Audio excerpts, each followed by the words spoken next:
I'm Craig Kenneth, a relationship coach and a psychotherapist.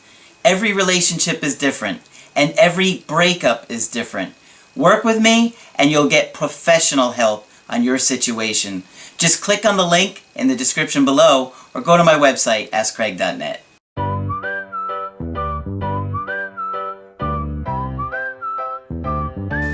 Hi there, I'm Coach Craig Kenneth. I'm Coach Margaret. And today we're going to be talking about personality disorders. What is a personality disorder? That's a really good question. Yes. Because most people have no idea what a personality disorder is. Unless you're in mental health, you probably never thought of it, but it's helpful to know. Yes. And the thing is that even as a clinician, it's very difficult to know what a personality disorder is and what you're looking at and what you're dealing with. When I was first in the field of mental health, there was a great deal said about personality disorders. And there were many clinicians who didn't want to treat them at all. What are they treating if not a personality disorder? I mean, we all have some personality disorder because no one comes from a perfect family and no one is perfectly attached. So we all have a little bit of it. And I hadn't been to school yet, and I was working with a whole caseload full of people with personality disorders, and I didn't think there wasn't anything you can do with them, probably because I hadn't been to school yet. Now, did you even have paper to write down notes, or did you just etch on a cave wall? We etched on a cave wall when I was first in it, and it was very hard for transportation because, you had those wood wheels that go around. Well, at least they had discovered the wheel. At least they had discovered the wheel. But eventually what people have figured out, it's much different today, thank heaven, is that the relationship with the therapist is essentially what heals. And of course managed care doesn't like it because it takes some time. Which is why I always tell you guys, you have to talk about it. You have to talk about it. And if you look back at your own feelings and your own life, and you can say, well, really, I do very, very well at a job for the first 6 months, and then I tell somebody where they can go and how they can get there. And this is not good. And it's that kind of a behavioral pattern that constitutes a personality disorder. Usually the person isn't aware that they have one, whoever asked you if you had one. But you see it from patterns of behavior, and they're long-standing patterns of behavior, and therefore they're hard to deal with. As Coach Craig has told you numerous times, and I will be even worse about it, things usually have a very early origin in the relationships that we have as very tiny children in the first 2 years. And I argued with you about it for a long time. Yes, you did. I really did. I couldn't see it. It just seemed unfathomable that something that could happen to you in the first 2 to 3 years of your life would really impact your entire life and your mental health. It does seem unfathomable. And none of us has actually lived in the era of Freud either. But he was literally made fun of and chided for, blaming parents. Parents do the best they can, but there are circumstances that come along.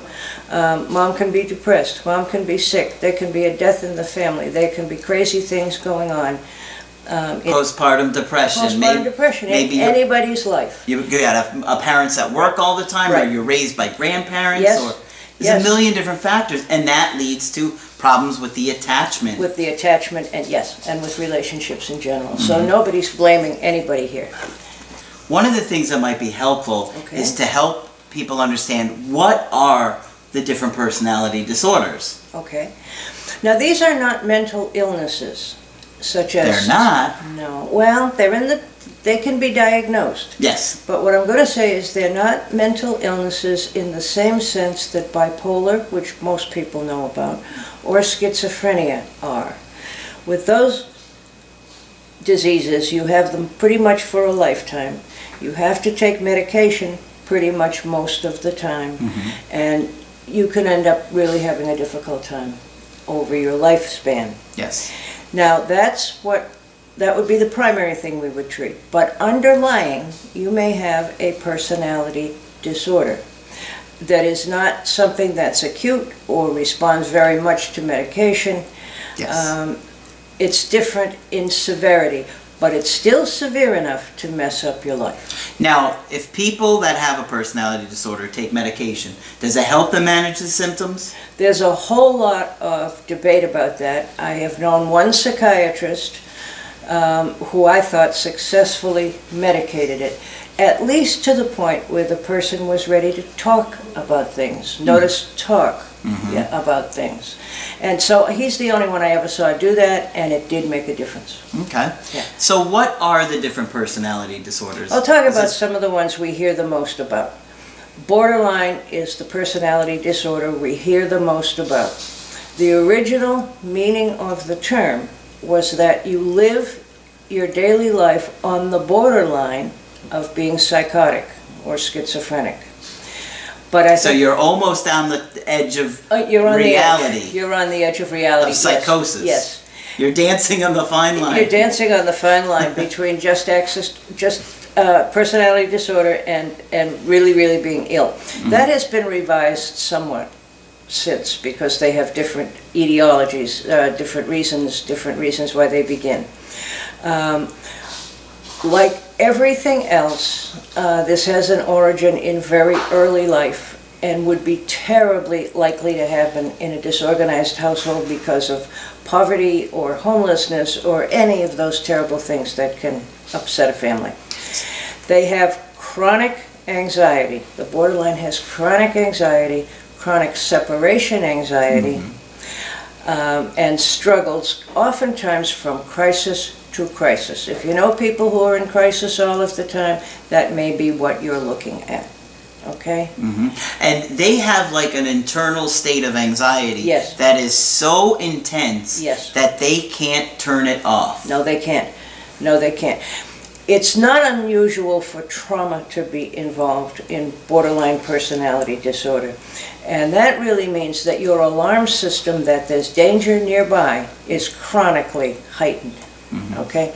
So you have very nervous, very worried people who didn't get their needs met. And they're extremely sad that they didn't get their needs met, but they're also angry that they didn't get their needs met.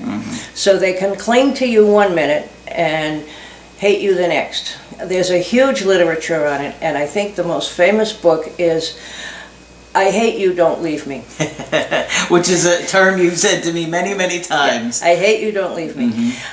Or hostile dependent. Hostile dependent, that sounds that like a big... back, Margaret. Like a big, oh no. That sounds like a big topic. Hostile dependent means, and I want to say access too, that's the old term for personality disorders. But the dilemma of the person with the personality disorder is that they want relationships just like everybody else. Yes, because we're all wired to want the relationship. Right, we're wired to want the relationship. But the tragedy is, and it really is a tragedy, that with the personality disorders, especially borderline, when they get it, they're afraid and push the person away. Yes. They're afraid, or they do something absolutely nuts. Cut themselves, get drunk and dance on the street, do all kind of crazy things. Suicidal? Oftentimes. And cutting is pretty common. In fact, that's in the diagnostic criteria, self-harm. And the reason behind that is that it can focus your internal distress, your unbearable anxiety, into a physical pain instead. That's right. And we were talking about this recently where people don't understand that why people cut. Can you explain why they cut? It's a difficult concept. But for some people, for one thing, they say that cutting releases endorphins. So it helps you feel immediately a little bit better. And I think the pain that borderlines are in is often overlooked because they're so annoying. For example, I might say to somebody I see in my private practice, here's what you don't do. You don't go visit so-and-so, you don't have a long conversation with your mother, you don't do any of these things. And they'll come back the next time and said, well, I kind of didn't do what you said, and I did all of those things, and then I got really upset, and then I cut myself, and then I made some bizarre phone calls, and I went to the hospital. Okay. This fly is, did you see that? It almost landed on your nose. He's trying to get in on this. He's trying to get in on it. It's Coach Fly. Coach Fly. So these are the kinds of things you see. And after you've seen this pattern like 10 times, It's very easy to get very annoyed. But what you would do in therapy or in a crisis situation is remind this person that what they're really feeling is depression and anger, and that those things are legitimate. Okay, so one of the things that we want to talk about is what are the different personality disorders, aside from borderline? That's the most prominent. The next one you hear the most about is also, it's other destructive instead of self-destructive, and that's antisocial personality disorder. That doesn't sound good. It's not good. Now, many people think it means that you're not real social and you don't want to go talk to other people very much. I'm not going out tonight. Yeah. No, that's not antisocial. You said no last time, too. I'm going out and knock over the 7-Eleven makes it antisocial personality disorder. Now, when does that form in somebody? Does that form early in those first couple of years? Yes, it does, and very, very early. The antisocial person is angry at his family, the world for not meeting his needs, and tends to be somewhat dangerous, certainly at its worst. And they find it very difficult to put themselves in someone else's position. So they have a very difficult time with any kind of empathy. They can't, and it makes it easy for them to hurt other people because they don't see themselves in the other, or at least potentially they don't. Like anything else, it has degrees. To those who are in the prison system, to bratty shoplifting that maybe all of us have done at one point or another when we were young. But it's something that's against the social order of, we be nice to our fellow man and we don't steal from people. Okay? So these people might rob stores, steal cars, but would they murder? Yes, they have. I worked in the prison system for a period of time. Yes, indeed, they have. Now, those are, of course, extreme cases. And I think the most dangerous antisocial personality disorders have a history of having been sadistically abused. Child abuse is one of the threads that runs through all of the personality disorders. And if you're a clinician and you're assessing people, you have to think about it. And the other thing is, you can't forget for a minute, even though what I'm saying is pretty difficult, there are very likable people with this diagnosis. And people don't understand that. And people don't understand They that. think that if somebody could commit one heinous act, that they're just a horrible human being through and through. And I wouldn't know. I haven't worked with those people, but you have. Yes, and some of them were absolutely charming. Some of them had a sense of humor and said, yeah, it's okay to know us and talk to us now, but you wouldn't want to meet us outside. And that was a hint that they were forming some kind of a relationship with me. Yeah. Like a warning. Sometimes, yeah. Now, would you say, you've worked with plenty of people that have murdered people, would you say that antisocial personality disorder is the main diagnosis that they would have been given, or would you say it's... Well, it's underlying with all of them, but bipolar is very common because if someone's in a manic state, they don't think they'll get caught. It's certainly possible to have schizophrenia and do something in the middle of a hallucination. So. But I think antisocial personality disorder runs underneath all of it. Now, one of the things that we haven't even really talked about, and we can, in another video, just briefly touch upon, is dissociation. Yes, later, yeah. We definitely can. But I was just going to say, let me add to the antisocial. If any of you recall, at the end of Tony Soprano's relationship with his therapist, she went to a conference where she was told that you cannot treat antisocial personality disorder in one-on-one therapy. People recommend group because the people will then hold each other accountable in a way that's less threatening. And do you agree with that? Yes, I do. But complicated situations sometimes need every form of therapy we have. At different times. Sure. Any other personality disorders you think we should talk about? Well, we hear a great deal about narcissism. I think we did an entire video on. Yeah, and I think everybody knows about that. There's histrionic personality. Histrionic means you make a lot of noise and you're super dramatic. Yes. But there's a little of that in borderline as well. But as you can see, each of these is a disorder of relationship, and it's long-standing. You don't just have an episode of borderline, okay? And when I have somebody who thinks that they don't really have any kind of problem, they say, well, I've only ever had one episode like this. I will ask a few questions, and of course I find out they've had 10 episodes like this. What were some indicators? I think everybody's probably listening thinking, am I dating a borderline? Am I dating antisocial personality disorder? Well, I've been picked up by the police 10 times. Well, how come? I was in the wrong place at the wrong time 10 times. And they really don't see the correlation. Sometimes they do it, sometimes they really, really don't. And I think a lot of people have a hard time understanding that that's really... Yes, and it looks to the world at large, to the people who love them, to the world, and sometimes even to their therapists, as if they're not trying. And I can tell you how you figure that out.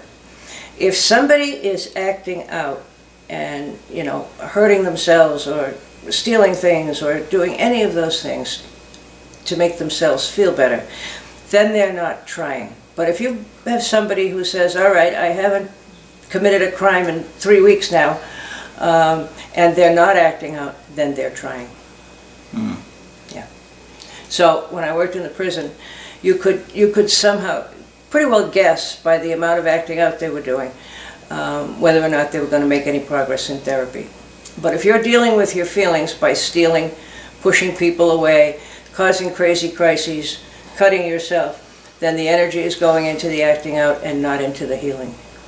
And I found that, you know, a lot of the people that I'm working with, when they're explaining their ex's behavior, I do see a lot of borderline personality disorder. Yeah. If people become, the more upset people become when threatened with a loss, and certainly a major loss like a relationship, the way they handle it tells you a lot about them. Mm-hmm. Right. Yeah. And so this is why I'm always trying to encourage you guys to talk about it. Talk. And as you can imagine, most of the people who end up in this situation with a severe personality disorder did not come from a family that talked to each other or encouraged it. Yeah, okay. Unfortunately. Yeah. So, that's just a little bit of an overview of personality disorders, what they are, how to maybe spot some signs and symptoms of it. Don't go around trying to diagnose everybody. No. But if they're very much up and down and love you one day but not the next, that tells you to at least be aware. Something's going on with their attachment. You might have somebody who's going to have difficulty with a long-term attachment, certainly. Okay. So, I think that's a good wrap-up. We're going to do an entire video on borderline personality disorder. All right. And that's it for this video. I'm Coach Craig Kenneth. I'm Coach Margaret. And we will talk with you soon.